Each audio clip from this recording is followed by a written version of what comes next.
नमस्कार। एससीजे लाइव में आपका स्वागत है। कल 12 फरवरी 2024 को 12 फरवरी 2024 को आपका 10th क्लास का सोशल साइंस का एग्ज़ाम है, ठीक है। और ये पहला एग्ज़ाम है और बहुत इम्पोर्टेंट एग्ज़ाम है, क्योंकि वोकेशनल का एग्ज़ाम हुआ था 6 तारीख को, 7 तारीख को, और वो नॉर्मल एग्ज़ाम थे, इलेक्टिव लैंग्वेज वाले एग्ज़ाम थे। तो सामाजिक विज्ञान के एग्ज़ाम में बहुत इंपॉर्टेंट सवाल भी आएंगे, तो इन सवालों को टैकल करने के लिए आपको तैयारी भी बढ़िया करना पड़ेगा। तो कुछ हम लोग इंपॉर्टेंट ऑब्जेक्टिव और सब्जेक्टिव सवाल लेकर आए हुए हैं, जिसको आज हम लोग क्लियर करेंगे, सेट वाइज सेट क्लियर करेंगे, ठीक है। हम लोग ऑब्जेक्टिव सवाल का आंसर बताएंगे, सब्जेक्टिव सवाल को हम लोग सिर्फ सवाल बताएंगे, क्योंकि आप सिर्फ सवाल पर ध्यान देखें, क्योंकि एक रात में आप पढ़ नहीं सकते। तो सवाल आप पहले से पढ़ लिए, कुछ इंपॉर्टेंट सवाल कौन कौन से हैं वो देख लेंगे और उसको ज़्यादा आप ध्यान देंगे, ठीक है। तो देर ना करते शुरू करें क्लासेस। चलिए, तो पहला सवाल है आपके बीच में, देखिए। पहला सवाल है कि सूती वस्त्र उद्योग, पहला सवाल क्या है कि निम्नलिखित में से कौन सा उद्योग कृषि पर आधारित नहीं है। निम्नलिखित में से कौन सा उद्योग कृषि पर आधारित नहीं है। ये सवाल आप कहीं ना कहीं देखे होंगे, बहुतों बार आपके पास ये सवाल आया होगा। तो ये हो जाएगा आंसर इसका आंसर हो जाएगा कौन? सीमेंट। क्या हो जाएगा? सीमेंट हो जाएगा। क्या हो जाएगा? सीमेंट हो जाएगा, ठीक है। क्योंकि सीमेंट जो पत्थर से बनता है, ये कृषि पर आधारित नहीं है, ठीक है। विश्व व्यापार संगठन की स्थापना कब होगी? विश्व व्यापार संगठन की स्थापना जो है 1995 में होगी। कब होगी? 1995 में। आगे देखेंगे, लिच्छवी गणतंत्र भारत में किस राज्य में अवस्थित है? गणतंत्र भारत के किस राज्य में अवस्थित है? तो ये होगा बिहार। क्या होगा इसका आंसर? बिहार, ठीक है। भारत में अत्यंत विनाशकारी भूकंप कब आया था? भारत में जो है बहुत खतरनाक भूकंप कब आया था? तो आपको पता होना चाहिए इसका आंसर 1934 में आया था, जो बहुत खतरनाक भूकंप था। अगला क्वेश्चन है, कार्ल मार्क्स का जन्म कहाँ हुआ था? कार्ल मार्क्स का जन्म जो है वो जर्मनी में हुआ था। कहाँ हुआ था? जर्मनी में हुआ था। देखिए, कुछ कुछ ऐसे सवाल हैं जो आप किताब में पढ़े भी नहीं होंगे। हम लोग इस क्वेश्चन को बनाए हैं, मतलब लेके आए हुए हैं इसलिए, क्योंकि कुछ सवाल आप 10 मिनट 20 मिनट में आप देख लें, और एक बार आप देख लीजिएगा तो आपके दिमाग में बैठ जाएगा। अगर कहीं आ गया इस सवाल तो आप फटाक से करके आएंगे। ग्राम कचहरी का प्रधान कौन होता है? तो ग्राम कचहरी का प्रधान सरपंच होता है। कौन होता है? सरपंच होता है। कौन होता है? सरपंच होता है। जवाहर रोजगार योजना कब शुरू की गई थी? जवाहर रोजगार योजना कब शुरू की गई थी? 1989 में, ठीक है।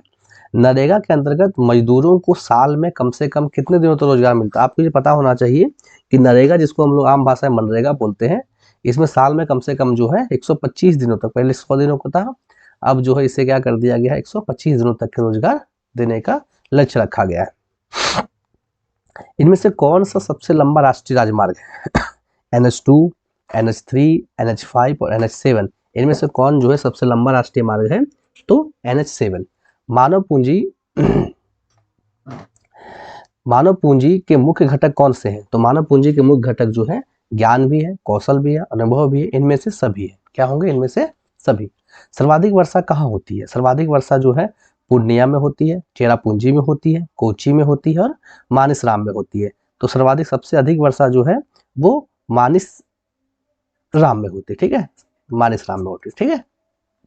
आगे बढ़ते हैं 12 नंबर क्वेश्चन की तरफ। 12 नंबर क्वेश्चन कह रहा है कि नोबेल पुरस्कार से सम्मानित बांग्लादेशी अर्थशास्त्री का नाम बताएं। एक सवाल पूछ दिया, लेकिन अर्थशास्त्र से पूछा, लेकिन बांग्लादेश का अर्थशास्त्री नाम पूछ रहा है। तो प्रोफेसर मोहम्मद यूनुस, ये क्या होगा? प्रोफेसर मोहम्मद यूनुस, ठीक है। कोई कंफ्यूजन की जरूरत नहीं है, आप आराम से बनाइए। 13, निम्न में से कौन सा विदेशी ब्रांड नहीं है? देखिए, अब आपके दिमाग में सवाल उठेगा, कौन सा विदेशी ब्रांड नहीं है? देखिए, इसका आंसर अगर बहुत कुछ जानते होंगे आसानी से मार देंगे। हुंडई, टोयोटा, फोर्ड और टाटा। बोल रहे विदेशी ब्रांड नहीं है, ठीक है। तो टाटा जो हमारे देश का ब्रांड है, जो हमारे झारखंड में भी इसका ब्रांच स्थित है, और रतन टाटा इसके मालिक है। झारखंड राज्य गठन कब हुआ? ये अगर आप नहीं जानते होंगे तो क्या जानते होंगे? आप जानते ही होंगे कि झारखंड राज्य गठन जो क्या हुआ था, 15 नवंबर सन 2000 ईस्वी को। कब हुआ था? 15 नवंबर सन 2000 ईस्वी को। भारत में कितने राष्ट्रीयकृत बैंक है? भारत में कितने राष्ट्रीयकृत बैंक है? तो अभी भारत में कितने राष्ट्रीयकृत बैंक है? तो 19 राष्ट्रीयकृत बैंक है। कितने हैं? 19 राष्ट्रीयकृत बैंक है। हिंदुस्तान रिव्यू का प्रकाशन किसे प्रारंभ हिंदुस्तान रिव्यू का प्रकाशन किसने प्रारंभ किया? हिंदुस्तान रिव्यू एक पेपर होते हैं, इस पेपर का प्रकाशन किसने शुरू किया? तो आपको पता होना चाहिए सच्चिदानंद सिन्हा। किसने शुरू किया? सच्चिदानंद सिन्हा। सेफ्टी लैंप का आविष्कार किसने किया? एक लैंप होता है जो से मतलब उसे आग कम लगती है या आग लगने की संभावना कम हो जाती है। इस सेफ्टी लैंप का आविष्कार किसने किया था? Humphry Davy. किसने किया था? Humphry Davy. अंतर्राष्ट्रीय श्रमिक संगठन की स्थापना किसने की? अंतर्राष्ट्रीय श्रमिक संगठन की स्थापना किसने की? अब ध्यान से समझिए क्वेश्चन। अंतर्राष्ट्रीय श्रमिक संगठन की स्थापना किसने की? तो सॉरी, किस वर्ष में हुई? देखिए हम गलत पढ़ रहे थे। अंतर्राष्ट्रीय श्रमिक संगठन की स्थापना किस वर्ष में हुई? तो 1999। सही है? नहीं, गलत है ये आंसर। 1921 में। ठीक है, 1921 अंतर्राष्ट्रीय श्रमिक संगठन की स्थापना। 1 मिनट, इसको आंसर हम लोग कंफर्म कर लेते हैं। नहीं, 1919 ही होगा। ठीक है, आप इसे एक बार कट आउट कर लें तो आप देखेंगे यहाँ, तो इसका आंसर क्या होगा? 1919 ही होगा। ठीक है, क्या होगा? 1919 ही। चलिए आगे बढ़ते हैं, आगे बढ़िए। क्वेश्चन कह रहा है अगला 20 नंबर, मांदर हिल किस जिले में स्थित है? मंदार हिल जो आपको पता होना चाहिए, मंदार हिल जो बिहार में है। ठीक है, अब सवाल ये पूछ दिया कि बिहार के किस जिले में स्थित है? आपको पता होना चाहिए बिहार, तो बांका जिले में स्थित है। कहाँ है? बांका जिले में स्थित है। कहाँ है? बांका। 16वीं लोकसभा का चुनाव किस वर्ष हुआ था? 16वीं लोकसभा का चुनाव जो है किस वर्ष हुआ था? तो 2014 में हुआ था। तो अभी 17वीं होगी, 18वीं लोकसभा चुनाव भी होगा 2024 में जो होगा सो। पटना में गोलघर बनाने का मुख्य उद्देश्य क्या था? तो आपको पता है, सैनिक रखने के लिए नहीं, अस्त्र रखने के लिए, अनाज रखने के लिए बनाया गया था। क्यों बनाया गया था? अनाज रखने के लिए। विश्व व्यापार संगठन का मुख्यालय कहाँ है? तो इसको आप तो बहुत पहले से जानते होंगे, जेनेवा में है। यंग यूरोप की स्थापना किसने की थी? यंग यूरोप की स्थापना जो है मैजिनी ने की थी। ठीक है, मैजिनी ने की थी। भारत में योजना आयोग का गठन कब किया गया? आपको पता है योजना आयोग, और फिर इसे हटाकर जो क्या कर दिया गया है?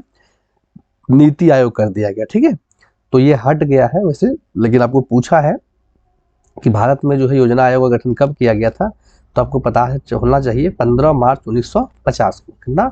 15 मार्च 1950 को। गांधी जी ने साबरमती आश्रम की स्थापना किस वर्ष की थी? साबरमती आश्रम, जहां गांधी जी अपना अंतिम दौर भी बिताए थे, इसकी स्थापना उसने किस वर्ष की थी? तो 1916 में की थी। कब की थी? 1916 में। ब्रह्मा समाज की स्थापना किसने की? तो ब्रह्मा समाज की स्थापना जो अगर आपको पूछे तो राजा राम मोहन राय किसने की थी? राजा राम मोहन राय ने। ठीक है, ये जरा कंफ्यूजन नहीं, कंफ्यूजन हो तो फटाक से आप हमें कमेंट में पूछ सकते हैं कि सर यहाँ कुछ कंफ्यूजन है, हम आपको कमेंट में जवाब देने का प्रयास करेंगे। और हमारे वीडियो को लाइक भी कर सकते हैं, सब्सक्राइब भी कर सकते हैं, और अपने दोस्तों को भेजिए, क्योंकि बोर्ड एग्जाम ये सारे सवाल आने वाले हैं। आप कंफर्म मानिए कि हम 5 सेट या 4 सेट आपको देंगे सुबह तक आपको, और इस 5 चारों सेट में कुछ बहुत सारे सवाल आपको मिलेंगे। लोकतंत्र जनता का, जनता के द्वारा, जनता के शासन के लिए कथन किसने कहा था? ये जनता के द्वारा, जनता के लिए, जनता के शासन है, ये कथन अब्राहम लिंकन ने कहा था। किसने कहा था? Abraham Lincoln. ठीक है, आगे आगे सवाल लेते हैं। भारत यूरोप का मरीज किसे कहा जाता है? यूरोप का मरीज किसे कहा जाता है? तो यूरोप का मरीज किसे कहा जाता है? तो तुर्की को कहा जाता है। किसे कहा जाता है? तुर्की को कहा जाता है। भारत सरकार में सूचना का अधिकार अधिनियम कब पारित किया गया? भारत सरकार में सूचना का अधिकार अधिनियम जो है वो 2005 में पारित किया गया। ठीक है, जिसको हम लोग क्या कहते हैं? RTI, right to information. ठीक है, काली मिट्टी उपयुक्त है किसके लिए? काली मिट्टी उपयुक्त है किसके लिए? तो काली मिट्टी जो है कपास के लिए उपयुक्त है। ठीक है, तो ये सेट 1 के 30 ऑब्जेक्टिव प्रश्न हुए जो आपके लिए बहुत इंपॉर्टेंट है। अब सब्जेक्टिव प्रश्नों को हम लोग आंसर नहीं देखेंगे, आप स्क्रीनशॉट ले सकते हैं। आंसर हम लोग डिस्कस नहीं करेंगे, बहुत वीडियो लंबा हो जाएगा, लेकिन हम लोग क्वेश्चन जरूर देखेंगे। क्वेश्चन क्या कह रहा है? पहला क्वेश्चन कह रहा है यंग इटली क्या है? इसे आप पढ़ ले। ठीक है, वर्नाकुलर या देसी प्रेस एक्ट पर संक्षिप्त टिप्पणी लिखें। ठीक है, आप इसे स्क्रीनशॉट लेके पढ़ सकते हैं, कोई दिक्कत वाली बात नहीं है। गहन जीविका कृषि क्या है? इसके 2 लाभ क्या है? इसे आप जरूर पढ़ें, ये बहुत इंपॉर्टेंट क्वेश्चन है। आगे बेल्जियम में सत्ता की साझेदारी व्यवस्था में चर्चा करें, ये भी इंपॉर्टेंट क्वेश्चन है। राजनीतिक दल क्या है? ये भी इंपॉर्टेंट क्वेश्चन है। ठीक है, तो हम लोग आगे ध्यान से देखेंगे कि इस तरह के सवाल आपके एग्जाम में बहुत आने वाले हैं। चलिए मिलते हैं नेक्स्ट वीडियो में, हम आपको सब्जेक्टिव क्वेश्चन की प्रैक्टिस बहुत अच्छे तरीके से करवाएंगे।